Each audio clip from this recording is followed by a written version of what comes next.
تو اللہ کریم فرماتے ہیں وَمَا أَرْسَلْنَاكَ إِلَّا مُبَشِّرًا وَنَذِيرًا، اور پیارے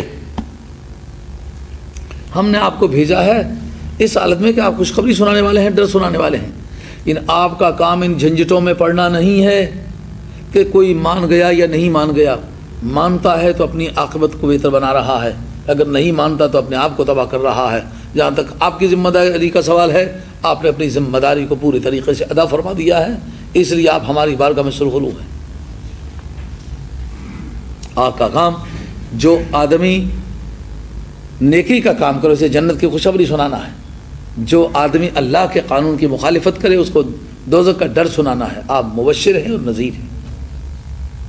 تو یہ میرے اور آپ کے لیے کیا ہے؟ ہم نبی پاک علیہ السلام کے غلام ہیں، سرکار کے نقش قدم پر چل رہے ہیں۔ ہمارا کام ہے تڑپ کر کے حق اور باطل کی تمیز کر کے دکھلا دینا، نیکی کے لیے بے قرار رہنا کہ لوگ کریں، اور بدی سے بچانے کے لیے بے قرار رہنا۔ سرکار کی طبیعت میں کوئی ناصبوری اور ناشکیبی کا منظر تو ہوا ہوگا؟ کوئی سرکار بے قرار تو ہوئے ہوں گے، تو بے قرار ہونا بھی سرکار کی سنت ہے، مگر جس وقت آپ یہ بے قرار ہو کے دکھلائیں گے تو پروردگار کی طرف سے تسلی بھی آئے گی۔ نہ شاخ گل ہی اونچی ہے نہ دیوار چمن بلبل، تیری ہمت کی پستی ہے تیری ہمت کی کوتاہی۔ نبوت کا دروازہ بند ہوا، کمالات نبوت کا دروازہ بند نہیں، قیامت تک کمالات نبوت کا فیضان ہوتا رہے گا۔ قرآن کہتا ہے وَقُرْآنًا فَرَقْنَاهُ لِتَقْرَأَهُ عَلَى النَّاسِ عَلَى مُكْثٍ وَنَزَّلْنَاهُ تَنزِيلًا۔ قرآن مجید کو ہم نے ٹکڑے ٹکڑے کر کے بیان کیا تاکہ تم آہستہ آہستہ لوگوں کو سمجھاؤ۔ جیسا شمائل ترمذی کے اندر حدیث آتی ہے کہ نبی پاک علیہ السلام کی عادت کریمہ تھی، کبھی بات کو 3 مرتبہ دہرایا کرتے تھے، اور ہر آنے والا جملہ گزرے ہوئے جملے کے بعد کچھ وقفے کے ساتھ سرکار بیان کرتے تھے، تاکہ وہ پہلا جملہ ذہن میں پیوست ہو جائے، اس پر آدمی ذرا غور کر لے، تو دوسرا جملہ اس وقت بولا جائے، تاکہ جو جملے بولے جائیں تو اس کے ذہن میں پیوست ہوتے جائیں۔ یہ نبی پاک علیہ السلام کا اسلوب گفتگو ہے۔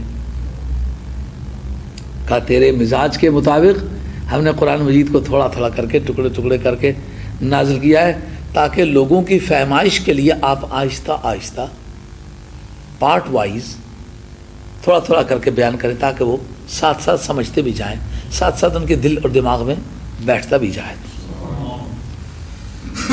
وَنَزِّلْ اللَّهُ تَنزِيلًا، اور ہم نے اس کو بتدریج نازل کیا ہے۔ پہلا تھوڑا تھوڑا کر کے ٹکڑے ٹکڑے نازل کرنے کا رخ بتایا کہ لوگوں کی فہمائش مد نظر ہے، کہ تاکہ لوگوں کو سمجھنے میں دقت نہ ہو، اور جو تو جس ادا سے سمجھانا چاہتا ہے وہ ادا سلامت رہے۔ اور دوسرے درجہ بدرجہ نازل کرنے کا مفہوم یہ ہے کہ جو واقعات پیش آتے رہے نا، ایک واقعہ پیش آیا تو اس پر ایک بات کوٹ کر دی، دوسرا واقعہ پیش آیا تو اس پر ایک بات کوٹ کر دی، تاکہ اس طریقے سے لا بھی کوڈیفائی ہوتا جائے، زیادہ وہ برڈنائز بھی نہ ہو، زیر بار بھی نہ ہو، کیونکہ اگر سارا بھی ایک وقت رکھ دیے جائے تو اتنے بڑے قانون کو دیکھ کر گھبرا نہ جائیں۔ جو ان کی زندگی بیت رہی ہے، ساتھ ساتھ انسٹرکشنز مل رہی ہیں، قانون کوڈیفائی ہو رہا ہے، تو اس طرح ایک کوڈ آف لا بھی تیار ہو جائے گا، اور اس طریقے سے لوگوں کو عمل کرنے میں دقت بھی نہیں ہوگی۔ حتیٰ کہ وہ وقت آنے والا ہے کہ ہم یوں کہہ دیں الیوم اکملت لکم دینکم واتممت علیکم نعمتی ورضیت لکم الاسلام دینا، جیسا کہ گزشتہ سے پیوستہ سبق میں انگریزی میں یہ بات گزر چکی ہے۔ حالانکہ سابقہ کتابیں بیک مشت نازل ہوتی رہیں، یہ پہلی کتاب ہے جو نازل ہوئی، مگر مالک الملک نے اس کو تھوڑا تھوڑا کر کے نازل کیا ہے۔ فرمایا قل آمنوا بہ او لا تؤمنوا، فرما دیجئے تم ایمان لاؤ یا نہ لاؤ، تمہیں بتلا دوں ان الذین اوتوا العلم من قبلہ اذا یتلی علیہم یخرون للاذقان سجدا، کہ بلا شبہ وہ لوگ جن کو اس سے پہلے کتاب دی گئی ہے، جس وقت یہ ان پر پڑھا جاتا ہے یا پڑھا جائے گا تو وہ سجدے کے بل گر جاتے ہیں، ٹھوڑیوں کے بل سجدے کی حالت میں گر جاتے ہیں یا گر جاتے رہیں گے۔ تو یہ حال کے طور پر بیان کیا ہے۔ علم الہی میں اس کو علماء عقائد کی زبان میں کہتے ہیں آیان ثابتہ۔ جب کوئی شے کا وجود ذہن میں ہو اس کا نام ہے تصور۔ مثلا راول پنڈی کا ایک میرے دماغ میں اس کا ایک وجود ہے، جو دماغ میں وجود ہے اس کا نام اہل علم کی زبان میں تصور۔ جس پنڈی جا کے میں اسے موقع پر دیکھوں، جو اس کا وہاں وجود ہے اس کا نام ہے عین، تصور اور عین۔ جو آپ کے سامنے ہے اس کا نام ہے عین، لیکن ایک وہ حقیقت ہے جو ابھی مارز وجود میں نہیں آئی لیکن رب کے پاس موجود ہے، اس کا نام ہے عین ثابت۔ یہ آیان ثابتہ کو تعبیر فرمایا ہے۔ یہ فلسفے کی اور علم عقائد کی اصطلاح ہے،